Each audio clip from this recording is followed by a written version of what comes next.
debate it with each other. Daniel Mahoney is Head of Economic Research at the Centre for Policy Studies, and Dr. Pfizer Shaheen is Director of CLASS, the Centre for Labour and Social Studies. Well, very good afternoon to both of you. Daniel, let me start with you, if I may.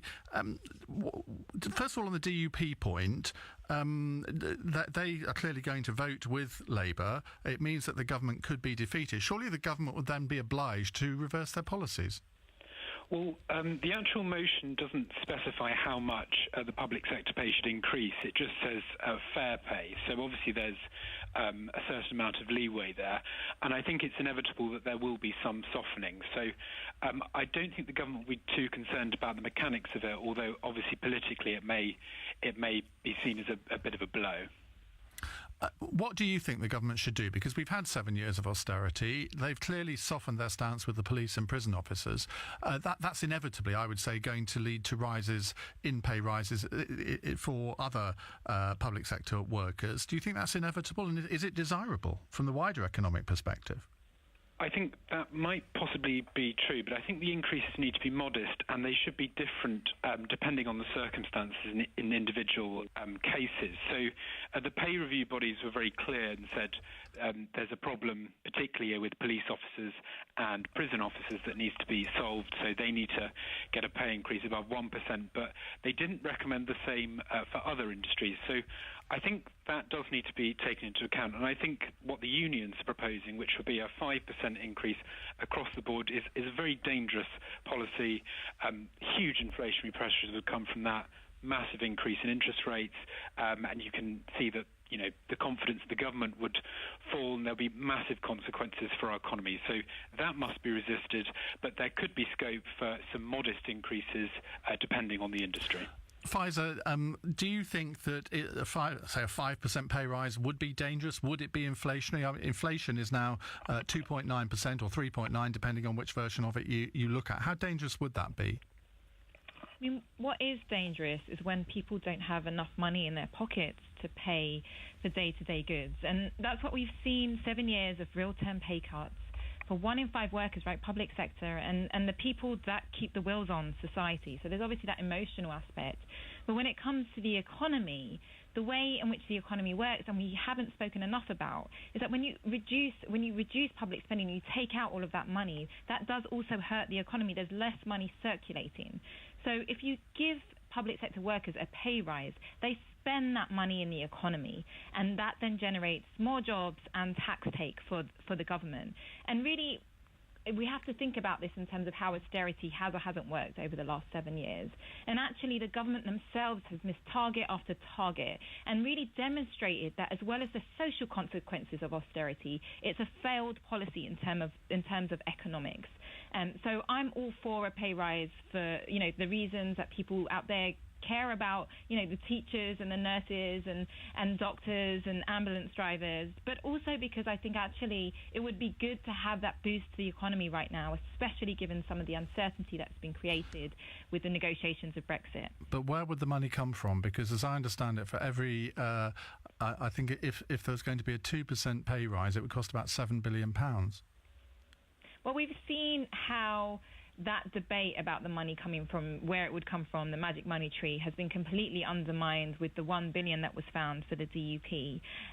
From a perspective of how the economy works, you have a couple of options. The one is you can increase taxes. Obviously, that went down really well during the election with the Labour Party manifesto in terms of increasing those taxes at the top of society. We have to remember that the reason that we had these cuts, the reason we had the financial crisis, was because of a banking issue, because of bankers. Their pay went back to the normal levels after a couple of years, whereas nurses and doctors are still paying the price. So I think there's actually a very legitimate reason there to up taxes for those on higher wages and to use that to pay for higher wages for those who are the heroes in society. And the other thing is, of course, is that we have put ourselves into this straitjacket. We think we can't borrow. The economy doesn't work like your household. The economy works as we generate more taxes. So if we invest into our economy, we borrow to invest and we spend that wisely, then we will see dividends to that, not just in the next year, but going forward. Right. Daniel, I'm going to ask you a question, and then feel free to debate with each other these points. But Daniel, what about this point that Pfizer makes there? Borrow to invest sounds sensible? Well, I can see why it's an attractive argument, but in practice it wouldn't work. And I dispute the argument that was made that the public sector pay cap hasn't been essential. I think people need to remember the inheritance of the coalition governments. We had the highest budget deficit of any OECD country. It was over 10% of GDP, and public sector pay up until that point hadn't seen any restraint, whereas there was a correction in private sector pay. So this was an essential policy. And as I say, going forward, there could be some loosening, and I think particularly in areas where there's a problem with recruitment, you can respond to the demands there by perhaps increasing pay in a reasonable way. But it's got to be done in a fiscally responsible way.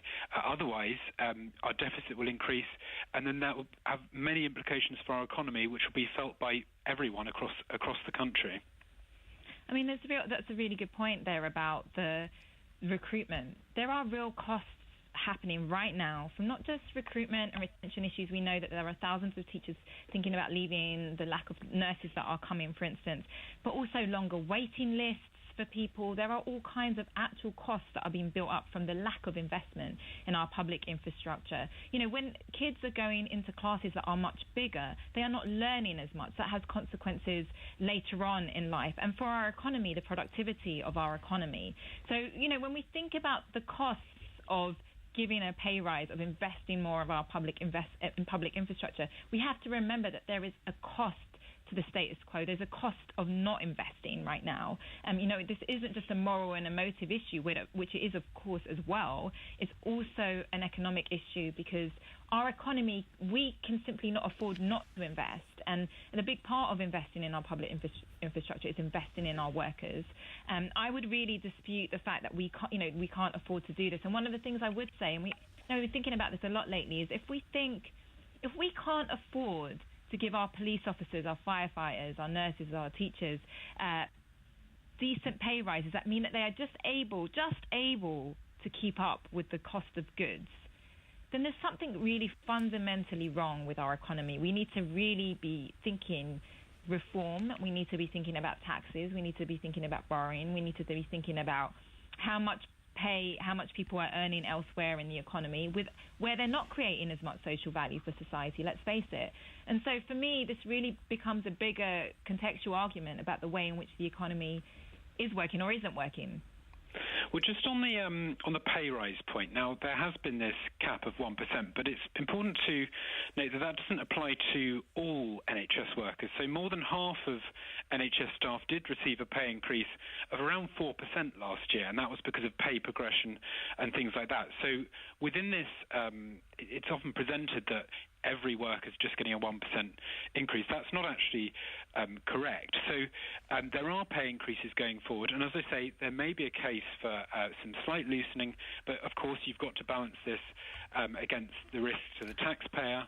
And I think if we went ahead with this union policy of 5% across the board, I think it would not only be very irresponsible, but it doesn't address the fact that there are different needs in different areas. So if you look at police officer numbers, those numbers have actually been falling, hence why the government is stepping in to try and increase pay there. But if you look at NHS staff, the numbers are actually growing. So even though you've had this pay cap, the numbers are still growing. Well, that's partly because there's with a rising population and a more elderly population, obviously there need to be more people. We have to call it quits there. Daniel Mahoney from the CPS, Dr. Pfizer Shaheen, Director of Class, thank you very much indeed for that. We'll come to your calls in a moment. 0345